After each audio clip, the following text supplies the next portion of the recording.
Unaenda kwa nani? Mama masiara yako bwana. Yaani wewe masiara?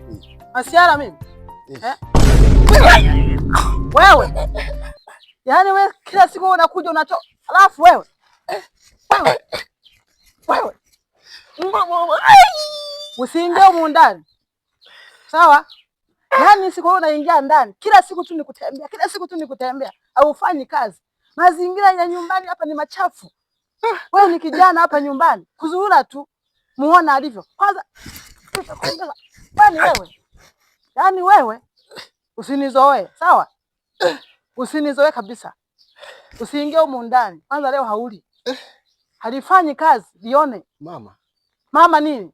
Hivi sasa unanipiga nimekosea nini? Yaani wewe unazurura tu wewe. Haufanyi nyumbani kazi, umeondoka asubuhi na kuja muda huu. Ngoja mama. Subiri basi sasa. Ungeniuliza nilikuwa wapi? Ulikuwa wapi? Alafu mimi usinifundishe kwanza. Usinifundishe. Mimi ni mzazi. Najua ni mzazi. Sasa ungenisikiza kidogo. Ongea sasa, ulikuwa wapi? Ngoja nikuelezee mama nilipokuwa.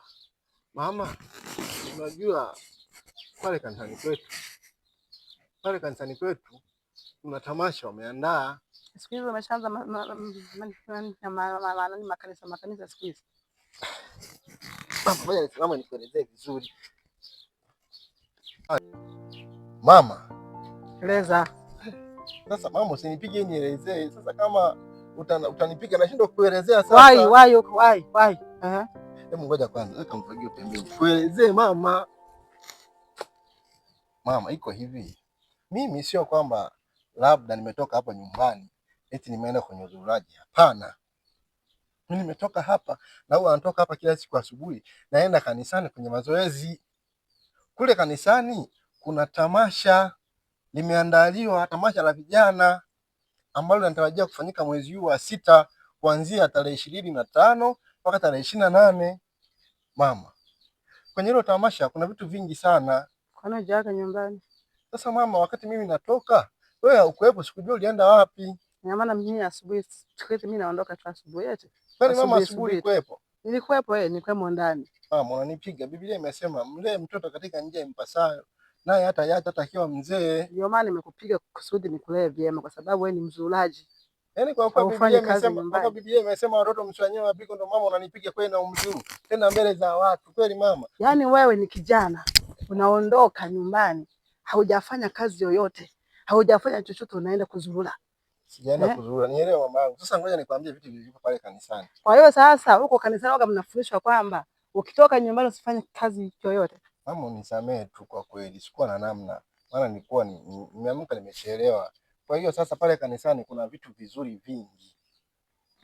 Vitu gani hivyo? Pale kanisani kwenye hilo tamasha ambayo itafanyika hapa Shinyanga kwenye uwanja wetu wa pale Shaikom. Pale kule. Shaikom. Sasa pale kutakuwa kuna michezo mbalimbali. Kutakuwa kuna mashindano ya kuimba. Kutakuwa kuna mafundisho ya neno la Mungu. Sasa mama, vitu unajua mimi ninavyopenda kucheza na kuimba. Nizi ikawa fursa mama, naweza nikashinda. Sasa unavyonipiga mama, kweli unakosea mama. Sasa yani nisamee kwa kutokuaga, ila sasa ni lazima tu nifanye hivyo mama. Mazoezi ya kuimba. Yaani mwanangu, kwa kweli uende. Nizo kajipatia ushindi. Jirani. Ongea sana. Niongea sana mwanangu. Sasa umesikia? Yaani uko umeshapika? Bado. Napika mimi. Haya. Napika mimi. Twende sasa ndani, twende. Nimekubaliwa. Twende.